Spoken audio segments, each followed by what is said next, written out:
Следующая история из Кыргызстана. О том, как птички, поначалу купленные для красоты, стали в итоге прибыльным делом.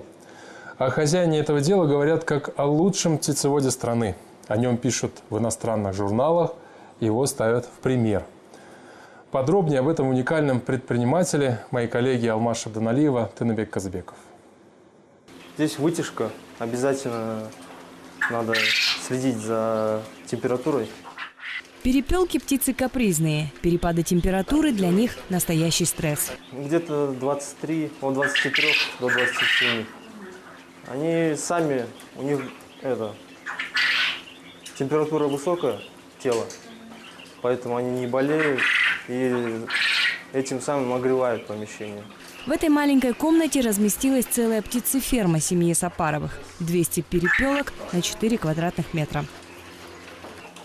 Где-то 2 литра хватает воды. Вот это все уходит вниз, вот по этим трубочкам. И тут они уже сами приучены, сами соображают и находят воду. Все это сооружение делалось руками хозяев из подручных материалов. Здесь у нас самодельный инкубатор. Выводят птенцов в старом холодильнике «Саратов». Правда, назначение у него теперь совсем другое. Нынче он не замораживает, а наоборот, греет яйца. Вода испаряется при температуре определенной. И при этом пар такой, теплый пар, он держит его. В инкубаторе яйца пребывают ровно 4 недели. К концу срока семья попеременно дежурит возле холодильника. Когда уже срок приходит, сюда мы подставки ложим. И это ровнее ставим просто, и все.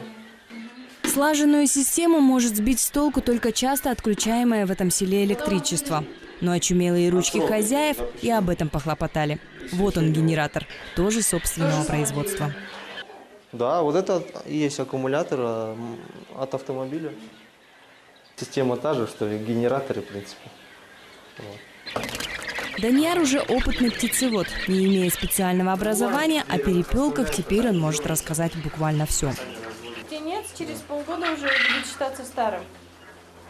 Через полгода, да. Да? Да. Чтобы не покупать, мы начали разводить по чуть-чуть, потом уже смотрим, и можно, кажется, и бизнес делать. В принципе, доход тоже такой хороший. Сами же свою продукцию употребляют нечасто. Приедается. Да и много этого добра не съешь, говорит парень. Это килограмм мяса. Что-то бедный стол у меня. Перепелиным бизнесом только в этом районе занимаются еще несколько семей. Кто-то торгует мясом перепелов, а кто-то яйцами. Ищут все более новые методы улучшения бизнеса. И тут же делятся друг с другом.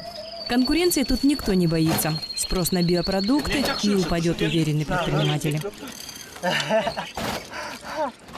Дильдарбек считается тут перепелиным магнатом. Простое увлечение стало для него любимым доходным делом. Просто для красоты здесь возле дома завел немного птиц. Люди начали приходить, смотреть, интересоваться. И так как у нас здесь чайхана во дворе, начали заказывать кто яйца перепелок, кто мясо. Я и не думал заниматься бизнесом. Отец Дильдарбека – владелец чайханы. Вначале сын привез сюда птиц для красоты, чтобы клиенты могли наслаждаться красивым пением перепелок. Вот специально чистим тыкву и делаем для них вот такой ковок, клетку специальную. Надо обязательно сверху накрыть платком, чтобы перепел не пугался окружающих и вел себя увереннее, и пел бы, не стесняясь. Но эти певчие птицы скорее для души, а для желудка – вот эти, в обычной клетке. Они и яйца несут, и мясо их можно подавать на стол.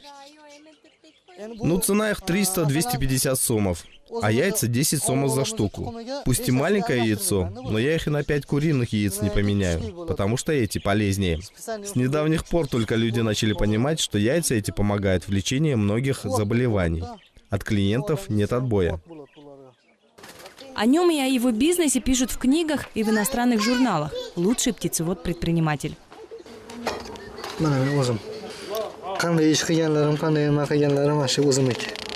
С наступлением холодов свою птицеферму он переселит в свой дом. Уже и специальную комнату выделил для них. За кормильцами нужен особый уход.